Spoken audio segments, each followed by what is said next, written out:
अस्सलाम वालेकुम स्टूडेंट्स। उम्मीद करता हूँ आप सब खैरियत से होंगे। आज की इस वीडियो में हम आपको बताएंगे कि आप एमएस एक्सेल के अंदर अपने टेक्स्ट को कैसे रोटेट करवा सकते हैं और उसको कैसे इंडेंट करवा सकते हैं इंक्रीज या डिक्रीज फॉर्म में। आप देख सकते हैं मेरे पास एक ब्लैंक पेज है। इस ब्लैंक पेज के ऊपर मैं रैंडम तरीके से कुछ नेम्स वगैरह और कुछ डाटा को क्रिएट करता हूँ। यहाँ पे मैं सीरियल नंबर लूंगा। सीरियल नंबर लेने के बाद इधर मैं ले लेता हूँ नेम। ओके। और यहाँ पे मैं ले लेता हूँ जी वैल्यूज। यहाँ पे ले ली मैंने वैल्यू 1 और इसको क्या करूँगा ड्रैग कर दूंगा ताकि मेरे पास आगे भी मैं जितनी मजीद वैल्यूज लेना चाहता हूँ वो वैल्यूज क्रिएट कर लूँ। यहाँ पे मैं सीरियल नंबर लेता हूँ और इसको सिंपली क्या करूँगा ड्रैग डाउन कर दूंगा और फिल सीरीज के तौर पे इन तमाम वैल्यूज को फिल कर दूंगा और यहाँ पे इनको फिल सीरीज कर दिया। नाउ अब यहाँ पे मैं स्टूडेंट नेम ले लेता हूँ। फर्स्ट कर ले, यहाँ पे मैंने ले लिया अली, देन ले लिया नोमान, देन ले लिया रजा, हारून, हसीब और हम ले लेते हैं एहसन और ले लिया हमने बिलाल। ये मैंने कुछ रैंडम तरीके से नेम वगैरह ले लिए और यहाँ पे मैं क्या करता हूँ वैल्यूज को रैंडम तरीके से जनरेट करवाता हूँ। कंट्रोल सी दबाया, is equal to rand between का फॉर्मूला यूज करूंगा। फॉर्मूला यूज करने के बाद minimum number comma top number, then bracket close, control enter दबाएंगे, तमाम की तमाम वैल्यूज फिल हो जाएंगी। अब हमने क्या करना है काम की तरफ आना है। यहाँ पे आप देखिएगा ये मेरा डाटा यूज नहीं है तो इसको मैं क्या करता हूँ इसको अन डिसेबल कर देता हूँ। ओके। अब देखिएगा हमने अपने डाटा को कैसे अपने टेक्स्ट को कैसे रोटेट करवा सकते हैं। मैं यहाँ पे नेम वाली वैल्यूज को चूज करता हूँ, हेडिंग्स वाली। चूज करने के बाद आपको ऊपर होम के अंदर अलाइनमेंट में यहाँ पे ये ए बी का ऑप्शन मिलेगा जिसको हम क्या नाम देते हैं यहाँ पे ओरिएंटेशन का, कि रोटेट योर टेक्स्ट डायगनली और वर्टिकली। मैं जैसे इस बार को ओपन करता हूं तो एक इंटरफेस देखने को मिलता है जिसके अंदर मेरे पास मुख्तलिफ किस्म की रोटेशंस दी गई हैं जिनसे मैं अपने डाटा को रोटेट करवा सकता हूं। सो मैं डाटा को पहले सिलेक्ट कर लेता हूं जिनको मैंने क्या करना है रोटेट करवाना है। डाटा को सिलेक्ट किया, उसमें गए और पहले नंबर पे आ गया जी angle counter clockwise. Clockwise direction में हम अपने एंगल को कंट्रोल कर सकते हैं यानी टेक्स्ट को रोटेट करवा सकते हैं। जैसे मैंने किया तो आप देख सकते हैं मेरे पास टेक्स्ट का रोटेशन ऐसे आ गया। देन अब इस कॉलम को सिलेक्ट करता हूं और दूसरे नंबर पे मेरे पास एंगल क्लॉकवाइज आ गया। तो आप देखिएगा इसमें मेरे पास डाटा है वो इस फॉर्म में देखने को मिल रहा है। ओके। देन आप देखिएगा यहाँ पे मैं नेम्स को सिलेक्ट करता हूँ। सिलेक्ट करने के बाद ऊपर उसी में जाएंगे रोटेशन में और यहाँ पे थर्ड नंबर पे आपके पास आ गया वर्टिकल। जैसे वर्टिकल करता हूं तो आप देख सकते हैं मेरे पास जो मेरा टेक्स्ट है एक एक लेटर जो है वो हॉरिजॉन्टल वर्टिकल फॉर्म में आ चुका है। और यहाँ पे मैं अपने सेकंड कॉलम को सिलेक्ट करता हूँ। सिलेक्ट करने के बाद मैं जरा पेज को छोटा कर देता हूँ ताकि आपको देखने में आसानी हो। ओके। अब देखिएगा यहाँ पे मैं इस कॉलम को सिलेक्ट करता हूँ। सिलेक्ट करने के बाद रोटेशन में जाऊंगा और रोटेशन में जाने के बाद फोर्थ नंबर पे आ गया रोटेट टेक्स्ट अपवर्ड, यानी अपवर्ड फॉर्म में मेरे पास डाटा आ जाएगा। तो आप देख सकते हैं मेरे पास डाटा कुछ इस फॉर्म में देखने को मिल रहा है। देन इस कॉलम को सिलेक्ट किया मैंने। सिलेक्ट करने के बाद क्या करूंगा दोबारा रोटेशन में जाऊंगा। रोटेशन में जाने के बाद अब मैं क्या करूंगा डाटा को डाउनवर्ड मूव करवा दूंगा। तो देखिएगा डाटा अब आ गया डाउनवर्ड। अब यहाँ पे देखिएगा अपवर्ड में मेरा जो डाटा है वो राइट साइड पे नजर आ गया, यानी अपवर्ड फॉर्म में चला गया। और जैसे मैंने डाउनवर्ड में किया तो यहाँ पे आप देख सकते हैं लेफ्ट साइड में जाके डाटा क्या हो चुका है, उल्ट हो चुका है। अब हमारे पास है जी लास्ट कॉलम।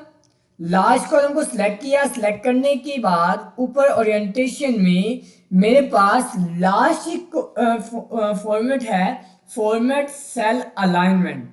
आप जैसे मैं इसको सिलेक्ट करता हूँ, सिलेक्ट करने के बाद मेरे पास एक इंटरफेस देखने को मिलता है जहां पे आप देख सकते हैं अलाइनमेंट। अब यहां से मैं अपनी मर्जी से कुछ भी एंगल, कुछ भी डायरेक्शन क्या कर सकता हूं, सिलेक्ट कर सकता हूं। यहाँ पे आपको हॉरिजॉन्टल देखने को मिलता है जिसमें देखें general, left, centre, right, fill, justify, यानी तमाम ऑप्शंस देखने को मिलती हैं।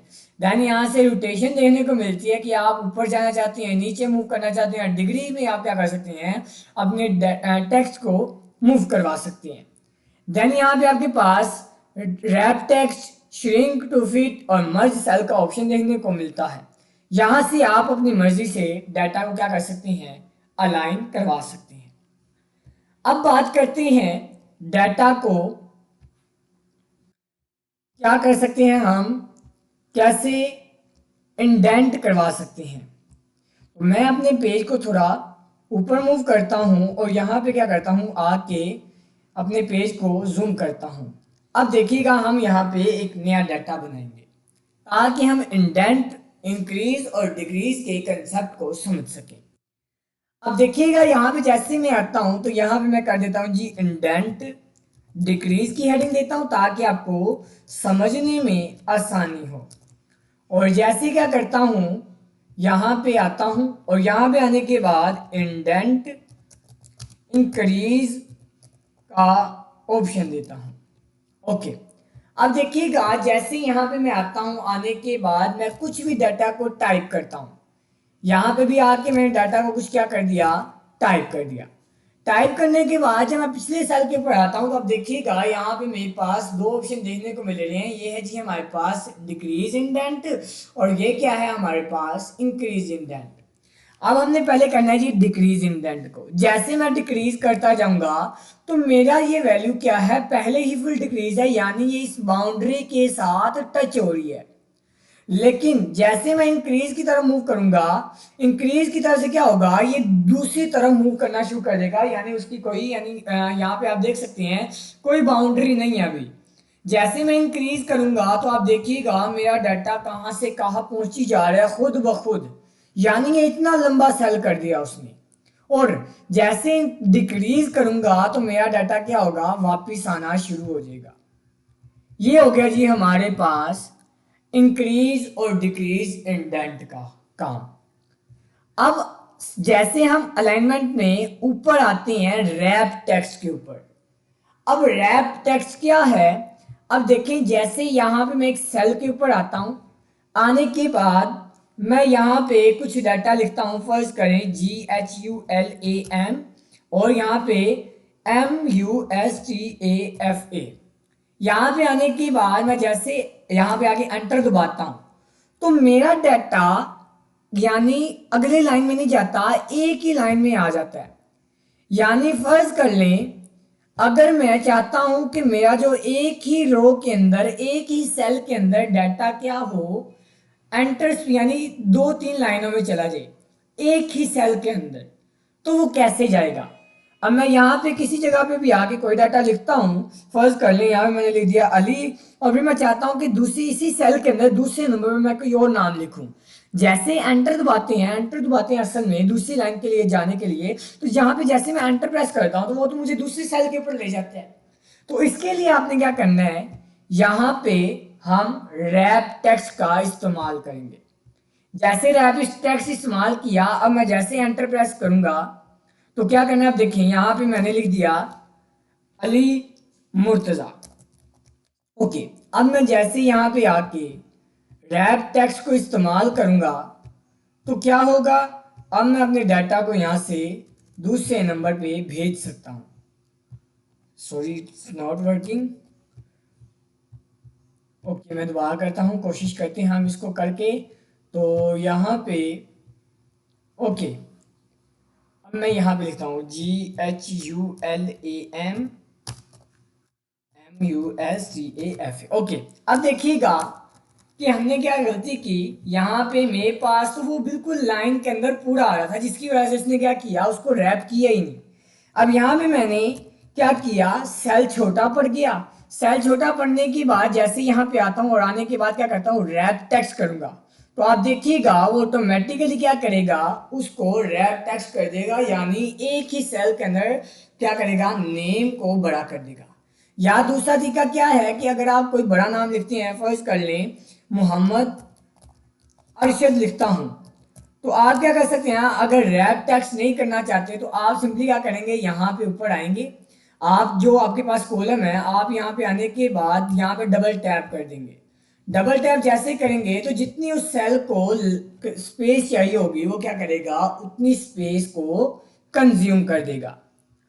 उसके बाद अलाइनमेंट में आपके पास लास्ट में ऑप्शन आता है मर्ज एंड सेंटर, यानी मैं एक बड़ी हेडिंग कंज्यूम करना चाहता हूं लेकिन यहाँ पे मेरे पास सेल्स आ जाती हैं, तो इन सेल्स को एक सेल बनाने के लिए हम क्या करते हैं, मर्ज एंड सेंटर के कंसेप्ट को यूज करते हैं। यहाँ पे आप देख सकते हैं मैंने काफी 3 रोज को और 4 कॉलम को सिलेक्ट किया।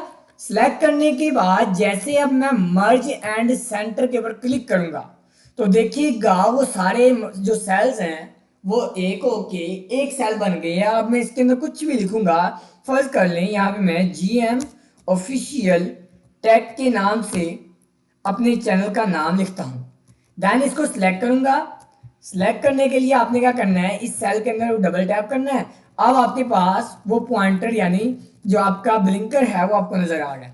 देन टेक्स्ट को सिलेक्ट करेंगे। सिलेक्ट करने के बाद यहाँ से आप अपनी मर्जी से इसको कोई भी राइटिंग स्टाइल दे दें। राइटिंग स्टाइल देने के बाद आप इसका क्या कर सकते हैं, साइज इंक्रीज कर सकते हैं। मैं राइटिंग स्टाइल थोड़ी दूसरी चूज करता हूँ, एरियल ब्लैक ले लेता हूँ ताकि आपको देखने में आसानी हो। तो देखिएगा ये मैंने क्या किया, अपनी मर्जी से अपने डाटा को अलाइन करवाने के लिए क्या किया, ये चूज किया। देन अब देखिएगा यहाँ पे हमारा जो टेक्स्ट है वो बॉटम पे पड़ा है, इसको मैं क्या करूंगा, सेंटर के ऊपर अप्लाई कर दूंगा।